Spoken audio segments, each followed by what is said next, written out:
ನಮಸ್ಕಾರ ವೀಕ್ಷಕರೇ, ಪಾಪ್ಯುಲರ್ ಕನ್ನಡ ಟಿವಿಗೆ ಹಾರ್ದಿಕ ಸ್ವಾಗತ. ನಾನು ನಿಮ್ಮ ಸೌಮ್ಯ. ಇಂದು ನಾವು ಅತ್ಯಂತ ವಿಶೇಷವಾದ ಮತ್ತು ಕುತೂಹಲಕಾರಿ ವಿಷಯದೊಂದಿಗೆ ನಿಮ್ಮ ಮುಂದೆ ಬಂದಿದ್ದೇನೆ. ಕಾಲಚಕ್ರ ಉರುಳಿದೆ, ಮತ್ತೊಂದು ಹೊಸ ವರ್ಷ ನಮ್ಮ ಬಾಗಿಲು ತಟ್ಟುತ್ತಿದೆ. ಅದೇ 2026-27ನೇ ಸಾಲಿನ ಪರಾಭವ ನಾಮ ಸಂವತ್ಸರ. ಪ್ರತಿಯೊಬ್ಬರಿಗೂ ಹೊಸ ವರ್ಷ ಅಂದರೆ ಹೊಸ ಕನಸು, ಹೊಸ ನಿರೀಕ್ಷೆಗಳು ಇರುವುದು ಸಹಜ. ಅದರಲ್ಲಿಯೂ ವಿಶೇಷವಾಗಿ ನಮ್ಮ ವೃಷಭ ರಾಶಿಯ ವೀಕ್ಷಕರಿಗೆ ಈ ವರ್ಷ ಹೇಗಿರಲಿದೆ ಎನ್ನುವ ಕುತೂಹಲ ಎಲ್ಲರಿಗೂ ಇದೆ. ಸ್ವಲ್ಪ ಗಮನ ಕೊಡಿ ವೀಕ್ಷಕರೇ. ಈ ವರ್ಷ ವೃಷಭ ರಾಶಿಯವರ ಪಂಚಾಂಗದ ಲೆಕ್ಕಾಚಾರ ಕೇಳಿದರೆ ನಿಮಗೆ ಆಶ್ಚರ್ಯವಾಗಬಹುದು.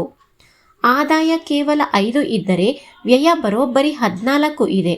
ಅರೆ, ಇದೇನಿದು? ದುಡಿಯುವುದು ಸಾಸಿವೆಯಷ್ಟು, ಖರ್ಚು ಮಾಡುವುದು ಬೆಟ್ಟದಷ್ಟಾ? ಹೀಗಾದರೆ ಜೀವನ ನಡೆಸುವುದು ಹೇಗೆ? ಸಾಲದ ಸುಳಿಗೆ ಸಿಲುಕಬೇಕಾ? ಅಥವಾ ಈ ಸಂಖ್ಯೆಗಳ ಹಿಂದೆ ಬೇರೇನಾದರೂ ರಹಸ್ಯ ಅಡಗಿದೆಯಾ? ಅಷ್ಟೇ ಅಲ್ಲ, ರಾಜಪೂಜ್ಯ 5 ಇದ್ದರೆ ಅವಮಾನ 4 ಇದೆ. ಸಮಾಜದಲ್ಲಿ ಗೌರವ ಸಿಗುತ್ತಾ ಅಥವಾ ಅವಮಾನ ಎದುರಿಸಬೇಕಾ? ವೃಷಭ ರಾಶಿಗೆ ಕೃತಿಕಾ, ರೋಹಿಣಿ ಮತ್ತು ಮೃಗಶಿರ ನಕ್ಷತ್ರದ ಮಿತ್ರರೇ, ದಯವಿಟ್ಟು ಈ ವಿಡಿಯೋವನ್ನು ಕೊನೆಯವರೆಗೂ ನೋಡಿ, ಏಕೆಂದರೆ ಇದರಲ್ಲಿ ನಾವು ನೀಡುವ ಪರಿಹಾರಗಳು ಮತ್ತು ಸಲಹೆಗಳು ನಿಮ್ಮ ಇಡೀ ಜೀವನವನ್ನೇ ಬದಲಾಯಿಸಬಹುದು.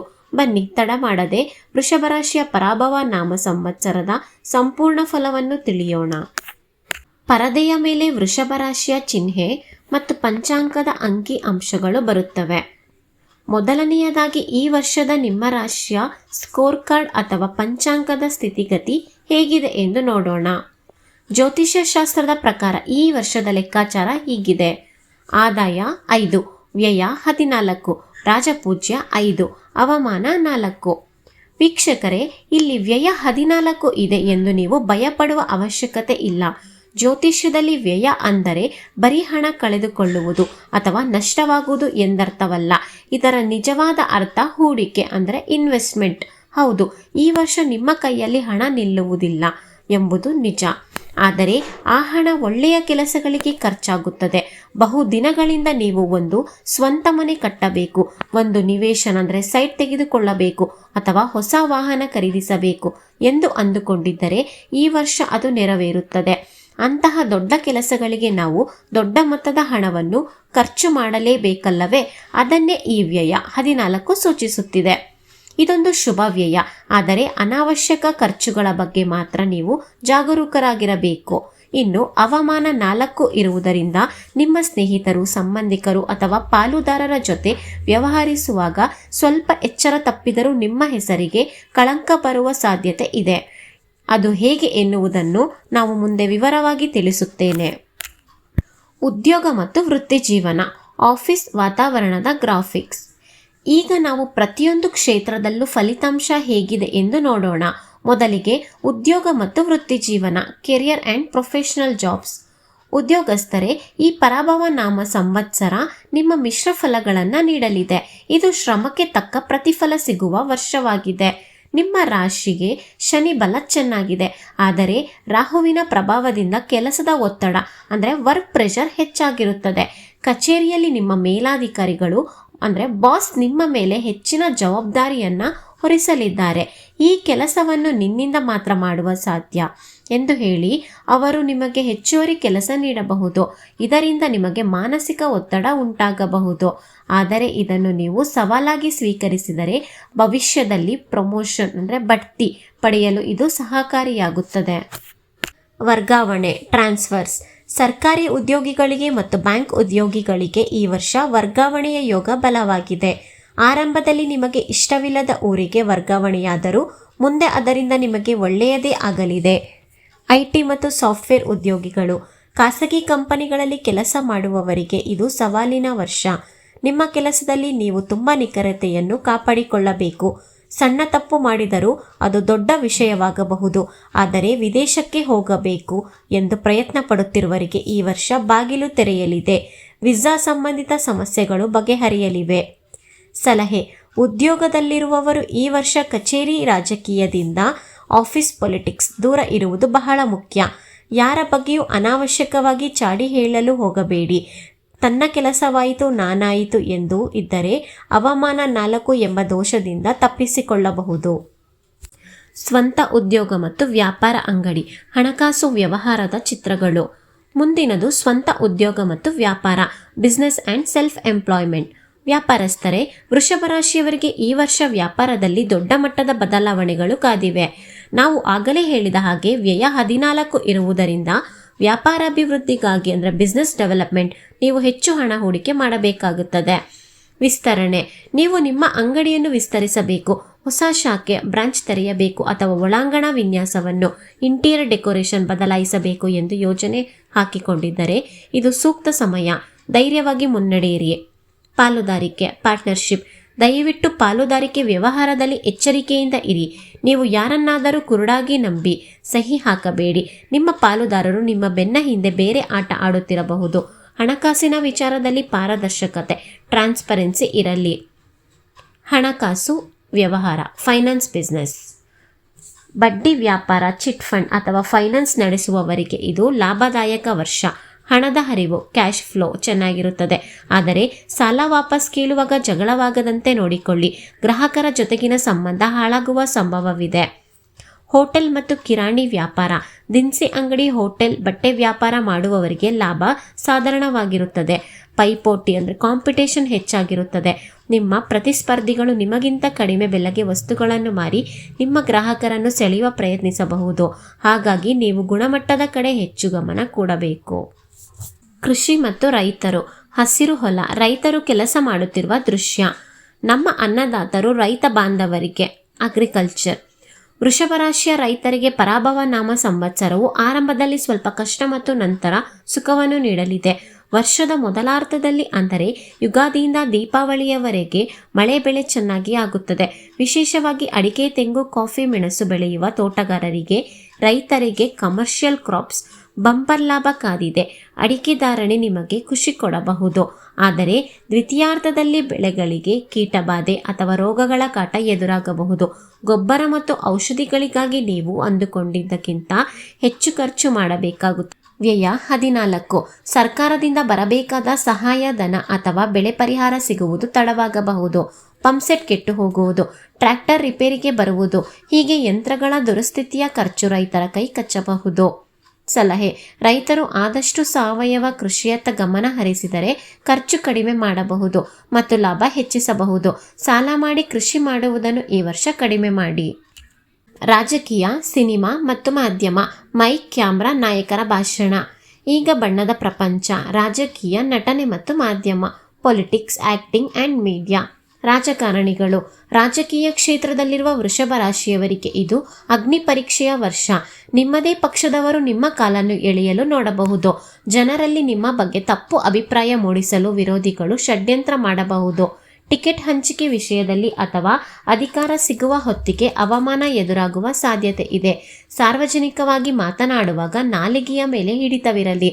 ಒಂದು ಸಣ್ಣ ಹೇಳಿಕೆ ದೊಡ್ಡ ವಿವಾದಕ್ಕೆ ಕಾರಣವಾಗಬಹುದು. ಕಲಾವಿದರು ಮತ್ತು ಮೀಡಿಯಾ, ಸಿನಿಮಾ ನಟರಿಗೆ, ಧಾರಾವಾಹಿ ಕಲಾವಿದರಿಗೆ ಮತ್ತು ಪತ್ರಕರ್ತರಿಗೆ ಅವಕಾಶ ಹುಡುಕಿಕೊಂಡು ಬರುತ್ತವೆ. ನಿಮ್ಮ ಕಲೆಗೆ ಜನರಿಂದ ಮನ್ನಣೆ ಸಿಗುತ್ತದೆ. ರಾಜಪೂಜ್ಯ 5. ಆದರೆ ಸಾಮಾಜಿಕ ಜಾಲತಾಣಗಳಲ್ಲಿ ನಿಮ್ಮ ಬಗ್ಗೆ ನಕಾರಾತ್ಮಕ ಕಮೆಂಟ್ಸ್ ಅಥವಾ ಟ್ರಾಲ್ಸ್ ಬರಬಹುದು. ಗಾಸಿಪ್ಗಳಿಗಾಗಿ ಕಿವಿ ಕೊಡಬೇಡಿ. ಸಂಭಾವನೆ, ಪೇಮೆಂಟ್ ಸಿಗುವ ವಿಚಾರದಲ್ಲಿ ನಿರ್ಮಾಪಕರ ಜೊತೆ ಜಗಳವಾಡದಂತೆ ನೋಡಿಕೊಳ್ಳಿ.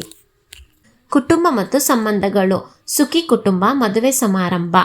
ಮನುಷ್ಯನಿಗೆ ನೆಮ್ಮದಿ ಸಿಗುವುದೇ ಮನೆಯಲ್ಲಿ. ಹಾಗಾದರೆ ಕುಟುಂಬ ಮತ್ತು ಸಂಬಂಧಗಳು, ಫ್ಯಾಮಿಲಿ ರಿಲೇಷನ್ಸ್ ಹೀಗಿರಲಿವೆ. ನಾನು ಮೊದಲೇ ಹೇಳಿದ ಹಾಗೆ ಈ ವರ್ಷ ನಿಮ್ಮ ಮನೆಯಲ್ಲಿ ಕಲ್ಯಾಣ ಮಂಟಪದ ಸದ್ದು ಕೇಳಿಸಲಿದೆ. ಮದುವೆಯಾದ ವೃಷಭ ರಾಶಿಯವರಿಗೆ ಕಂಕಣ ಭಾಗ್ಯ ಕೂಡಿ ಬರಲಿದೆ. ಬಹಳ ದಿನಗಳಿಂದ ಅಡೆತಡೆ ಉಂಟಾಗುತ್ತಿದ್ದ ಮದುವೆ ಕಾರ್ಯಗಳು ಈಗ ನಿರ್ವಿಘ್ನವಾಗಿ ನಡೆಯಲಿವೆ. ಇದಕ್ಕಾಗಿ ನೀವು ಸಂತೋಷದಿಂದ ಹಣ ಖರ್ಚು ಮಾಡುತ್ತೀರಿ. ಅಲ್ಲದೆ ನಾಮಕರಣ, ಗೃಹ ಪ್ರವೇಶದಂತಹ ಶುಭ ಕಾರ್ಯಗಳು ನಡೆಯಲಿವೆ. ಆದರೆ ದಾಂಪತ್ಯ ಜೀವನದಲ್ಲಿ ಸಣ್ಣ ಪುಟ್ಟ ಕಲಹಗಳು ಬಂದು ಹೋಗುತ್ತವೆ. ಗಂಡ ಹೆಂಡತಿಯ ನಡುವೆ ಅಹಂ, ಈಗೋ ಸಮಸ್ಯೆ ಬರಬಹುದು. ನಾನು ಹೇಳಿದ್ದೇ ನಡೆಯಬೇಕು ಎಂಬ ಹಠ ಬೇಡ. ಸಂಗಾತಿಯ ಆರೋಗ್ಯದ ಬಗ್ಗೆಯೂ ಸ್ವಲ್ಪ ಗಮನ ಹರಿಸಬೇಕಾಗುತ್ತದೆ. ತಾಯಿಯ ಕಡೆಯಿಂದ ಆಸ್ತಿ ಬರುವ ಯೋಗವಿದೆ. ಆದರೆ ತಂದೆಯ ಆರೋಗ್ಯದಲ್ಲಿ ಏರುಪೇರಾಗಬಹುದು. ಅಣ್ಣ ತಮ್ಮಂದಿರ ಜೊತೆ ಆಸ್ತಿ ವಿವಾದವಿದ್ದರೆ ನ್ಯಾಯಾಲಯದ ಮೆಟ್ಟಿಲೇರಬೇಡಿ. ಆದಷ್ಟು ಮನೆಯಲ್ಲೇ ಕುಳಿತು ಬಗೆಹರಿಸಿಕೊಳ್ಳುವುದು ಉತ್ತಮ. ವಿದ್ಯಾರ್ಥಿಗಳು, ಓದುತ್ತಿರುವ ಮಕ್ಕಳು, ಪದವಿ ಪ್ರದಾನ ಸಮಾರಂಭ. ನಮ್ಮ ಭವಿಷ್ಯದ ಪ್ರಜೆಗಳು ವಿದ್ಯಾರ್ಥಿಗಳು ಅಂದರೆ ಸ್ಟೂಡೆಂಟ್ಸ್. ವಿದ್ಯಾರ್ಥಿಗಳೇ, ಈ ವರ್ಷ ನೀವು ಆಟ ಪಾಠ ಎರಡನ್ನೂ ಸಮತೋಲನ ಬ್ಯಾಲೆನ್ಸ್ ಮಾಡಬೇಕಾಗುತ್ತದೆ. ನಿಮ್ಮ ಗ್ರಹಗತಿಗಳ ಪ್ರಕಾರ ನಿಮಗೆ ಏಕಾಗ್ರತೆಯ ಕೊರತೆ ಕಾಡಬಹುದು. ಓದಲು ಕುಳಿತರೆ ಮನಸ್ಸು ಅತ್ತಿತ್ತ ಓಡುತ್ತದೆ. ಮೊಬೈಲ್ ಇಂಟರ್ನೆಟ್ ಗೇಮ್ಸ್ಗಳಲ್ಲಿ ಸಮಯ ಹಾಳು ಮಾಡಿಕೊಳ್ಳಲು ಸಾಧ್ಯತೆ ಇದೆ. ಆದರೆ ಯಾರು ಕಷ್ಟಪಟ್ಟು ಓದುತ್ತಾರೋ ಅವರಿಗೆ ಫಲಿತಾಂಶ ಖಂಡಿತ ಸಿಗುತ್ತದೆ. ತಾಂತ್ರಿಕ ವಿದ್ಯಾರ್ಥಿಗಳು, ಇಂಜಿನಿಯರಿಂಗ್, ಮೆಡಿಕಲ್ಸ್ ಮತ್ತು ಸೈನ್ಸ್ ಓದುತ್ತಿರುವ ಮಕ್ಕಳಿಗೆ ಇದು ಸುವರ್ಣ ಕಾಲ. ಕ್ಯಾಂಪಸ್ ಇಂಟರ್ವ್ಯೂನಲ್ಲಿ ಆಯ್ಕೆಯಾಗುವ ಸಾಧ್ಯತೆ ಹೆಚ್ಚಿದೆ. ಸ್ಪರ್ಧಾತ್ಮಕ ಪರೀಕ್ಷೆ, IAS, KAS, ಬ್ಯಾಂಕಿಂಗ್ ಪರೀಕ್ಷೆ ಬರೆಯುವುದು ಕೇವಲ 1-2 ಅಂಕಗಳಲ್ಲಿ ಅವಕಾಶ ಕಳೆದುಕೊಳ್ಳುವ ಭಯವಿದೆ. ಹಾಗಾಗಿ ಪರವಾಗಿಲ್ಲ ಬಿಡು ಎನ್ನದೇ ಪ್ರತಿಯೊಂದು ಅಂಕಕ್ಕೂ ಹೋರಾಡಿ. ವಿದೇಶದಲ್ಲಿ ಓದಬೇಕು ಅಂದುಕೊಂಡಿರುವ ವಿಷಯಗಳ ಕನಸು ನನಸಾಗಲಿದೆ. ತಂದೆ ತಾಯಿ ನಿಮ್ಮ ವಿದ್ಯಾಭ್ಯಾಸಕ್ಕಾಗಿ ಸಾಲ ಮಾಡಿದರೂ ಹಣ ಒದಗಿಸುತ್ತಾರೆ. ಆರೋಗ್ಯ, ವ್ಯಾಯಾಮ, ವೈದ್ಯರ ಬಳಿ ತಪಾಸಣೆ. ಕೊನೆಯದಾಗಿ ಮತ್ತು ಅತ್ಯಂತ ಪ್ರಮುಖವಾದದ್ದು ಆರೋಗ್ಯ, ಹೆಲ್ತ್. ಆರೋಗ್ಯವೇ ಭಾಗ್ಯ ಅನ್ನೋದು ಗಾದೆ ಮಾತು ಮಾತ್ರ ಅಲ್ಲ, ಅದು ಸತ್ಯ. ವೃಷಭ ರಾಶಿಯವರೇ, ಈ ವರ್ಷ ಆರೋಗ್ಯದ ವಿಷಯದಲ್ಲಿ ನಿರ್ಲಕ್ಷ್ಯ ಸಲ್ಲದು. ರಾಹು ಮತ್ತು ಶನಿಯ ಪ್ರಭಾವದಿಂದ ನಿಮಗೆ ವಾಯು ಪ್ರಕೋಪ ಅಥವಾ ಗ್ಯಾಸ್ಟ್ರಿಕ್ ಸಮಸ್ಯೆಗಳು ಹೆಚ್ಚಾಗಬಹುದು. ಸಮಯಕ್ಕೆ ಸರಿಯಾಗಿ ಊಟ ಮಾಡದಿದ್ದರೆ ಅಲ್ಸರ್ ಬರುವ ಸಾಧ್ಯತೆ ಇದೆ. ಹಾಗೆಯೇ ಈ ರಾಶಿಯವರು ಗಂಟಲು, ಥ್ರೋಟ್, ಥೈರಾಯ್ಡ್ ಸಮಸ್ಯೆಯಿಂದ ಬಳಲುವ ಸಾಧ್ಯತೆ ಇದೆ. ತಣ್ಣನೆಯ ಪದಾರ್ಥಗಳನ್ನು ತಿನ್ನುವಾಗ ಎಚ್ಚರವಿರಲಿ. ಮಾನಸಿಕವಾಗಿ ಖರ್ಚು ಹೆಚ್ಚಾಗುತ್ತಿದೆ ಎಂಬ ಚಿಂತೆ ನಿಮ್ಮನ್ನು ಕಾಡಬಹುದು. ಇದರಿಂದ ರಕ್ತದೊತ್ತಡ, BP ಮತ್ತು ನಿದ್ದೆಯ ಸಮಸ್ಯೆಗಳು ಕಾಣಿಸಿಕೊಳ್ಳಬಹುದು. ವಾಹನ ಚಾಲನೆ ಮಾಡುವಾಗ ತುಂಬ ಜಾಗರೂಕರಾಗಿರಿ. ಸಣ್ಣ ಪುಟ್ಟ ಅಪಘಾತಗಳು ಅಥವಾ ಪೆಟ್ಟು ಬೀಳುವ ಸಂಭವವಿದೆ. ವೇಗಕ್ಕಿಂತ ವಿವೇಚನೆ ಮುಖ್ಯ ಎಂಬುದನ್ನು ಮರೆಯಬೇಡಿ. ನಕ್ಷತ್ರ ಫಲ. ಕೃತಿಕ, ರೋಹಿಣಿ, ಮೃಗಶಿರ ನಕ್ಷತ್ರಗಳ ಹೆಸರು. ಈಗ ನಕ್ಷತ್ರವಾರು ಫಲಗಳನ್ನು ಸಂಕ್ಷಿಪ್ತವಾಗಿ ನೋಡೋಣ. ಕೃತಿಕ ನಕ್ಷತ್ರ 2, 3, 4ನೇ ಪಾದ. ನಿಮಗೆ ಸರ್ಕಾರಿ ಕೆಲಸಗಳಲ್ಲಿ ಜಯ ಸಿಗಲಿದೆ. ರಾಜಕೀಯ ವ್ಯಕ್ತಿಗಳ ಪರಿಚಯವಾಗಲಿದೆ. ಆದರೆ ಮುಂಗೋಪವನ್ನು ಕಡಿಮೆ ಮಾಡಿಕೊಳ್ಳಿ. ಬೆಂಕಿ ಮತ್ತು ವಿದ್ಯುತ್ ಜೊತೆ ಕೆಲಸ ಮಾಡುವಾಗ ಎಚ್ಚರ. ರೋಹಿಣಿ ನಕ್ಷತ್ರ 1, 2, 3, 4ನೇ ಪಾದ. ನಿಮಗೆ ವಾಹನ ಯೋಗವಿದೆ. ಸ್ತ್ರೀಯರಿಗೆ ಒಡವೆ ವಸ್ತ್ರ ಖರೀದಿ ಮಾಡುವ ಯೋಗವಿದೆ. ಆದರೆ ಪ್ರೀತಿ ಪ್ರೇಮದ ವಿಚಾರದಲ್ಲಿ ಅಪವಾದ ಬರಬಹುದು. ಮೃಗಶಿರ ನಕ್ಷತ್ರ 1, 2ನೇ ಪಾದ. ನಿಮಗೆ ಸ್ಥಳ ಬದಲಾವಣೆ ಅಥವಾ ಮನೆ ಬದಲಾವಣೆ ಯೋಗವಿದೆ. ಸಹೋದರರ ಜೊತೆ ಮನಸ್ತಾಪ ಉಂಟಾಗಬಹುದು. ಚರ್ಮದ ಅಂದರೆ ಸ್ಕಿನ್ ಸಮಸ್ಯೆಗಳ ಬಗ್ಗೆ ಎಚ್ಚರವಿರಲಿ. ಪರಿಹಾರಗಳು: ದೇವಸ್ಥಾನ, ಗೋಪೂಜೆ, ಲಕ್ಷ್ಮೀ ಪೂಜೆಯ ದೃಶ್ಯಗಳು. ಸಮಸ್ಯೆಗಳು ಇರುವುದು ಸಹಜ, ಆದರೆ ಅದಕ್ಕೆ ಪರಿಹಾರ ಕೂಡ ನಮ್ಮ ಧರ್ಮಶಾಸ್ತ್ರದಲ್ಲಿದೆ. ಈ ಪರಾಭವ ನಾಮ ಸಂವತ್ಸರದಲ್ಲಿ ವೃಷಭ ರಾಶಿಯವರು ಮಾಡಲೇಬೇಕಾದ ಸರಳ ಪರಿಹಾರಗಳು ಇಲ್ಲಿವೆ. ಪರಿಹಾರಗಳು, ರೆಮಿಡೀಸ್. 1. ಮಹಾಲಕ್ಷ್ಮಿ ಆರಾಧನೆ. ಈ ವರ್ಷ ವ್ಯಯ 14 ಇರುವುದರಿಂದ ಹಣ ಉಳಿತಾಯವಾಗಲು ಪ್ರತಿ ಶುಕ್ರವಾರ ಮಹಾಲಕ್ಷ್ಮಿ ದೇವಸ್ಥಾನಕ್ಕೆ ಹೋಗಿ ತಾವರೆ ಹೂವು, ಲೋಟಸ್ ಅಥವಾ ಮಲ್ಲಿಗೆಯ ಹೂವನ್ನು ಅರ್ಪಿಸಿ ಕನಕದಾರ ಸ್ತೋತ್ರವನ್ನು ಪಠಿಸಿ. 2. ಗೋಸೇವೆ. ವೃಷಭ ರಾಶಿ ಅಂದರೆ ನಂದಿ ಅಥವಾ ಹಸು. ಆದ್ದರಿಂದ ಸಾಧ್ಯವಾದಲ್ಲೆಲ್ಲ ಹಸುವಿಗೆ ಬಾಳೆಹಣ್ಣು, ಬೆಲ್ಲ ಅಥವಾ ಹಸಿರು ಹುಲ್ಲನ್ನು ತಿನ್ನಿಸಿ. ಇದರಿಂದ ನಿಮ್ಮ ಅವಮಾನ ದೋಷ ಮತ್ತು ಗ್ರಹ ದೋಷಗಳು ನಿವಾರಣೆಯಾಗುತ್ತದೆ. 3. ಅದೃಷ್ಟದ ಸಲಹೆಗಳು, ಲಕ್ಕಿ ಟಿಪ್ಸ್. ಅದೃಷ್ಟದ ಸಂಖ್ಯೆ, ಲಕ್ಕಿ ನಂಬರ್ 6 ಮತ್ತು 5. ಅದೃಷ್ಟದ ವಾರ, ಲಕ್ಕಿ ಡೇ, ಶುಕ್ರವಾರ ಮತ್ತು ಬುಧವಾರ. ಬುಧವಾರ ಯಾವುದೇ ಹೊಸ ಕೆಲಸವನ್ನು ಈ ದಿನಗಳಲ್ಲಿ ಆರಂಭಿಸಿ. ಅದೃಷ್ಟದ ಬಣ್ಣ, ಲಕ್ಕಿ ಕಲರ್, ಬಿಳಿ ಮತ್ತು ಗುಲಾಬಿ, ವೈಟ್ ಆ್ಯಂಡ್ ಪಿಂಕ್. ಪ್ರಮುಖವಾದ ಕೆಲಸಗಳಿಗೆ ಹೋಗುವಾಗ ಅಥವಾ ಶುಭ ಕಾರ್ಯಗಳಲ್ಲಿ ಈ ಬಣ್ಣದ ಬಟ್ಟೆ ಧರಿಸಿ. ನೋಡಿದ್ರಲ್ಲ ವೀಕ್ಷಕರೇ, ಒಟ್ಟಾರೆಯಾಗಿ ಹೇಳುವುದಾದರೆ 2026-27 ಈ ಪರಾಭವ ನಾಮ ಸಂವತ್ಸರವು ವೃಷಭ ರಾಶಿಯವರಿಗೆ ಹೆಚ್ಚು ಖರ್ಚು, ಹೆಚ್ಚು ಅಭಿವೃದ್ಧಿ, ಹೈ ಎಕ್ಸ್ಪೆನ್ಸ್, ಹೈ ಗ್ರೋತ್ ತರುವ ವರ್ಷವಾಗಿದೆ. ಖರ್ಚು ಆಗುತ್ತಲ್ಲ ಎಂದು ಚಿಂತೆ ಮಾಡಬೇಡಿ, ಅದು ಒಳ್ಳೆಯದಕ್ಕೆ ಆಗಲಿ ಎಂದು ದೇವರಲ್ಲಿ ಪ್ರಾರ್ಥಿಸೋಣ. ಅವಮಾನ ಬರದಂತೆ ತಡೆಯಲು ನಿಮ್ಮ ಮಾತು ನಡವಳಿಕೆಯಲ್ಲಿ ಸ್ವಲ್ಪ ತಾಳ್ಮೆ ಇರಲಿ. ಕಷ್ಟಗಳು ಬಂದಾಗ ಕುಗ್ಗಿ ಹೋಗಬೇಡಿ, ಸುಖ ಬಂದಾಗ ಹಿಗ್ಗಿ ಹೋಗಬೇಡಿ. ಈ ಯುಗಾದಿ ನಿಮ್ಮೆಲ್ಲರ ಬಾಳಲ್ಲಿ ಹೊಸ ಹರ್ಷ, ನೆಮ್ಮದಿ ಮತ್ತು ಸಮೃದ್ಧಿಯನ್ನು ತರಲಿ ಎಂದು ನಮ್ಮ ಪಾಪ್ಯುಲರ್ ಕನ್ನಡ ಟಿವಿ ಪರವಾಗಿ ಹಾರೈಸುತ್ತೇನೆ.